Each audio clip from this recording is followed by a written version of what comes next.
महात्मा गांधी की 71वीं पुण्यतिथि पर आज राजघाट राष्ट्रपति रामनाथ कोविंद, उपराष्ट्रपति एम वेंकैया नायडू और प्रधानमंत्री नरेंद्र मोदी ने राजघाट पहुंचकर उन्हें श्रद्धांजलि अर्पित की। रक्षा मंत्री निर्मला सीतारमण और तीनों सेनाओं के अध्यक्षों ने भी बापू को राजघाट पर श्रद्धांजलि दी। 4 तस्वीरें टीवी स्क्रीन पर।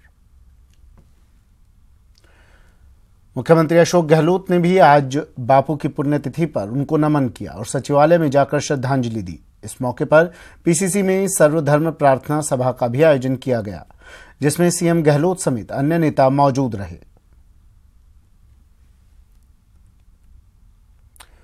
आज महात्मा गांधी की 71वीं पुण्यतिथि मनाई जा रही है। हम आपको प्रदेश के 4 जिलों की तस्वीरें दिखा रहे हैं, जहां बापू को याद किया गया, उन्हें श्रद्धांजलि दी गई। जयपुर, दौसा, बाड़मेर और डूंगरपुर से ये 4 तस्वीरें।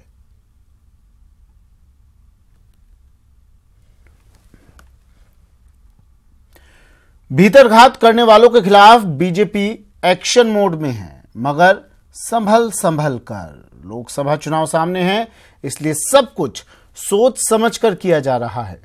जयपुर शहर के बीजेपी अध्यक्ष संजय जैन की छुट्टी कर दी गई, लेकिन नए अध्यक्ष की नियुक्ति पर भी सब कुछ ठीक होता नजर नहीं आ रहा।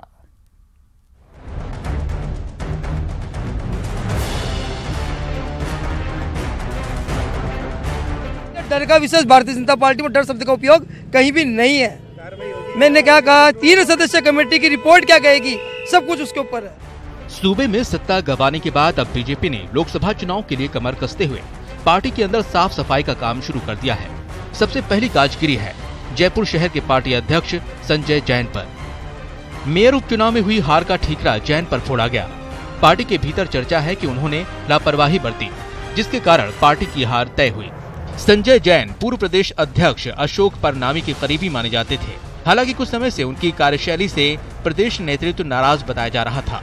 पार्टी नेता कई और नेताओं पर कार्यवाही का मन बना रहे हैं, लेकिन लोकसभा चुनाव के कारण कदम संभल कर उठाए जा रहे हैं। सोचेगा तो कोई नहीं, लेकिन जैसा राजनीति में कई बार मजबूरियां और समझौते अवसरों के हिसाब से तय होते हैं, इसलिए जैसे जिस व्यक्ति के नेतृत्व में हुआ उसको पार्टी ने 6 साल के लिए निष्कासित किया है, और हम बाकी अपने स्तर पर भी पूछताछ कर रहे हैं।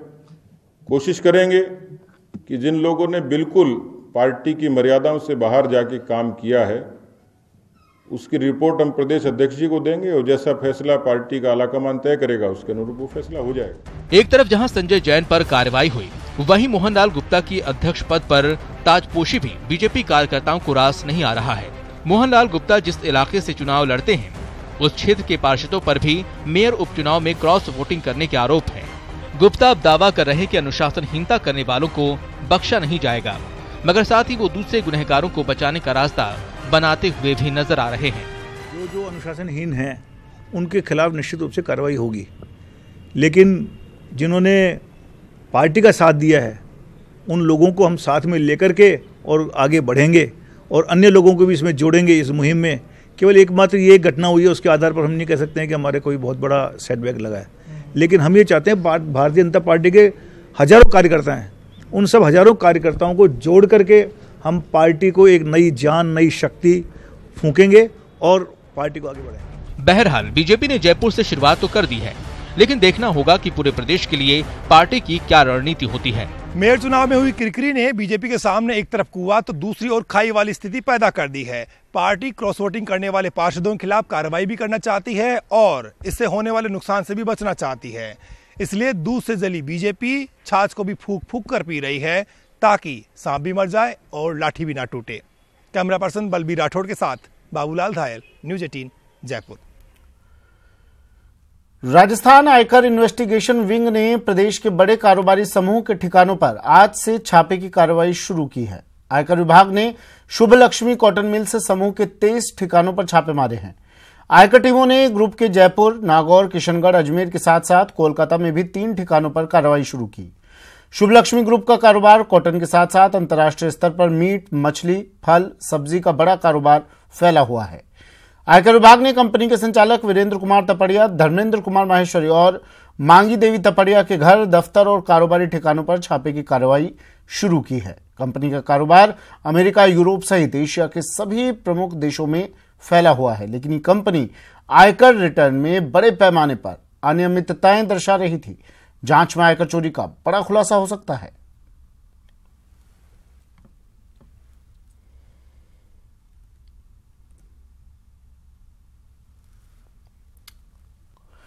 चलिए बढ़ते हैं अगली खबर की ओर।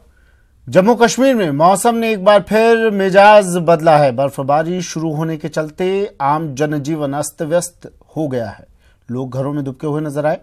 सड़क पर भी उतनी चहल पहल नहीं दिखी जितनी आम दिनों में रहती है।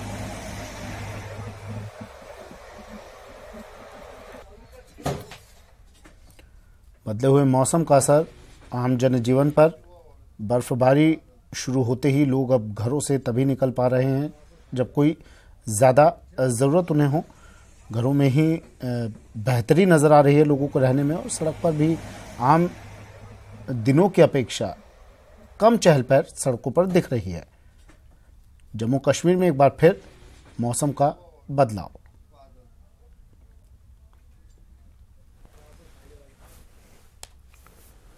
चलिए फिलहाल इतना ही, दीजिए इजाजत, नमस्कार।